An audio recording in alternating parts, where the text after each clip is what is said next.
আমাদের বাড়ির থেকে সামান্য একটু দূরে একটি মেলা হচ্ছিল। আর আমি এখন সেই মেলাতেই চলে আর এই মেলাটির নাম হলো তারা মায়ের মিলন মেলা। তো প্রচুর লোক এসেছে, তো আমিও চলে এসেছি এখন। তো মেলার ভিতরে কি করি তোমাদের সাথে সবই এখন শেয়ার। আর এই তারা মায়ের ২০২৫ এর মিলন মেলা প্রচুর ভিড় হয়েছিল আর মেলাটা অনেকটা বড় এরিয়া নিয়ে হচ্ছিল। তো মেলায় অনেক কিছুই এসেছে, তোমরা মেলাতে আসলে বুঝতে পারতো। মেলায় এমন কিছু নেই যে তোমরা দেখতে পাবে না। তারপর আমি চলে গেলাম একটা ফুলের দোকানে, তো দেখলাম ফুলগুলো দেখে তো আমার খুবই সুন্দর লাগছিল। ভাবছিলাম কিছু এখান থেকে পারচেজ করে নিই। তো তারপরে এখান থেকে হাঁটতে, হাঁটতে চলে গেলাম আরেকটা জায়গা। তো ট্যাটুর জায়গা দেখছি একটা দাদাভাই ট্যাটু করছে। তোমরাও চাইলে মেলা থেকে তোমরা ট্যাটুটা করাতে পারো। কেননা দেখছিলাম খুব সুন্দর করে তারা করে আর কিছুক্ষণের মধ্যেই মেলাতে এখন প্রোগ্রামটা শুরু হয়ে যাবে। যেসব প্রোগ্রামের আয়োজন করা হয়েছে তার আগে ভাবলাম একটু মাকে দর্শন করে আসি। আর লাইটিংটা অনেকটাই সুন্দর করা হয়েছে, তোমরা দেখতেই পাচ্ছ। আর প্রচুর ভক্তরা এসেছে মাকে দর্শন করার জন্য।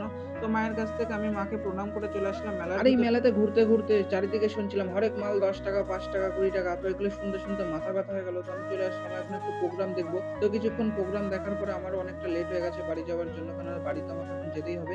তো আমি ভাবছিলাম একটু পাঁপড় নিয়ে নিই। তো পাঁপড় নিয়ে আমি এখন বাড়ির দিকে যাবো। তোমরা চ্যানেলটাকে সাবস্ক্রাইব করো। তো চলো টাটা, রাধে, রাধে।